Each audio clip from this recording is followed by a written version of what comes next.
Hoje eu quero fazer um estudo aqui sobre a contagem dos anos, de acordo com a genealogia de Adão, para se chegar à data em que ocorreu o dilúvio, segundo a contagem do calendário hebraico, né, que denominamos de anos do mundo, que é a partir do cânon hebraico, que é o mesmo da nossa Bíblia cristã. A pedido de um amigo que estava lendo a Bíblia e pediu se poderia então explicar para que ele entendesse melhor como fazer essa contagem.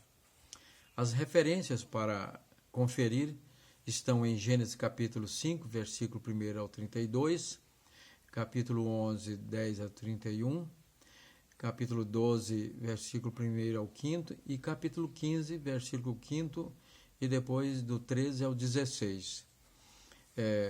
Antes, porém, quero ressaltar que essa contagem aqui e essas datas não têm comprovação científica, porque sabemos que a presença do ser humano na Terra é muito mais remota do que nessa contagem desse calendário judaico, que chega a cerca de 4.004 antes de Cristo, a criação do mundo havia ocorrido.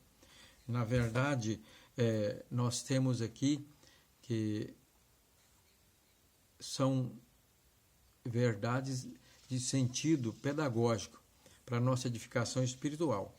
Como Paulo diz que toda a Escritura é inspirada por Deus e útil para o ensino, né? E noutra referência ele diz que tudo que foi escrito para nosso ensino foi escrito para que o homem de Deus seja perfeito e perfeitamente habilitado para toda boa obra. E o próprio Moisés disse lá nos 10 mandamentos, que determinando que honra o teu pai e tua mãe para que te vá bem e seja de longa vida sobre a terra. Então, uma das verdades que podemos tirar dessas genealogias é que quando o ser humano evita o pecado e anda de acordo com a vontade de Deus, ele tem a sua vida prolongada, né? E aqui, quanto a esses patriarcas, tudo indica que eles viveram realmente essa longevidade. Até porque antes do dilúvio, naquela época, as condições meteorológicas, climáticas e ecológicas da Terra eram diferentes e favoráveis a uma longevidade de vida. E sabemos que à medida que vai se agredindo a natureza, o meio ambiente, a situação da longevidade humana, né, e também da maldade humana, do pecado, reduz a existência do ser humano. Portanto, a contagem é feita da seguinte forma, a partir sempre do nascimento do primogênito do descendente. Diz aqui que Adão viveu 130 anos e gerou a Sete. Sete viveu 105 anos e gerou Enos, neto de Adão. Enos viveu 90 anos e gerou a Cainã, bisneto. Cainã viveu 70 anos e gerou Maalalel, né, trineto. Maalalel viveu 65 anos e gerou a Jared, tetraneto de Adão. Jared viveu 162 anos e gerou Enoque, né, já é pentaneto. E Enoque viveu 65 anos e gerou Metusalém, ou Matusalém, de acordo com cada versão. Matusalém viveu 187 anos e gerou a Lameque, né? E Lameque viveu 182 anos e gerou a Noé. Lameque era septaneto de Adão. E diz a Bíblia que Adão viveu, ou melhor, Noé viveu 600 anos até o dilúvio. Quando o dilúvio ocorreu, significa que Noé tinha 600 anos de idade. Somando aí, nós temos 1.656 anos da criação ao dilúvio, segundo essa contagem. A curiosidade aqui é que nós temos Adão sendo contemporâneo até de Metusalém e Lameque. Adão viveu 930 anos e Matusalém viveu 969 anos e morreu no ano do dilúvio, que ocorreu o dilúvio. Então, toda a história da criação, da queda e da expulsão do Jardim do Éden, aqueles fatos lá registrados em Gênesis por Moisés, foram passados às gerações contemporâneas de Adão por ele e depois por Lameque e Metusalém, a geração depois da morte de Adão, né? E assim, nós vamos ter já depois do dilúvio a seguinte cronologia, a seguinte contagem.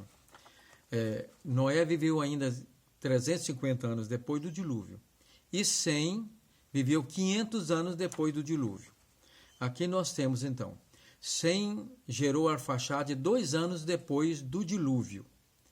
E Arfaxade viveu 35 anos e gerou a Salá. Salá viveu 30 anos e gerou a Eber. Eber viveu 34 anos e gerou Peleg. Peleg viveu 30 anos e gerou Reu. Reu viveu 32 anos e gerou Naor. Naor viveu 29 anos e gerou a Terá.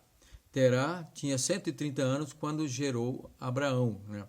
Isso porque não está aí na sequência, mas encontramos em Gênesis capítulo 11, versículo 31 e 32, que Terá morreu com 205 anos, quando Abraão tinha 75 anos de idade. Portanto, Terá tinha 130 anos quando nasceu Abraão.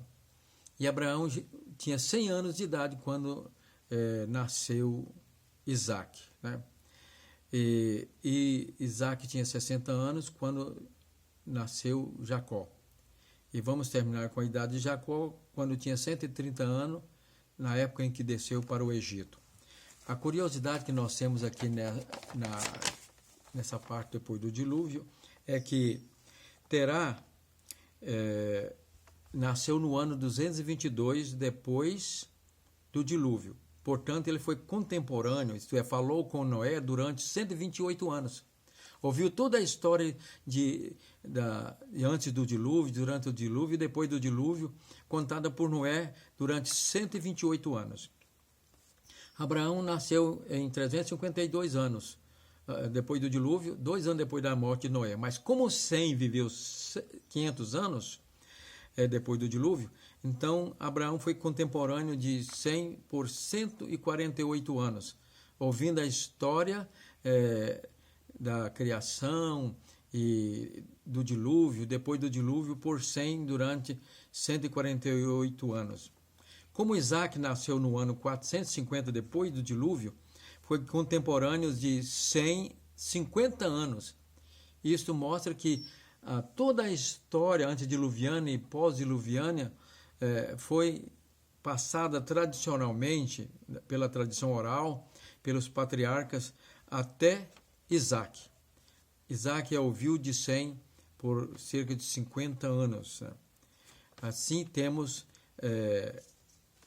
esta contagem, cuja finalidade é nos trazer verdades de aplicação espiritual, como nós já dissemos, né?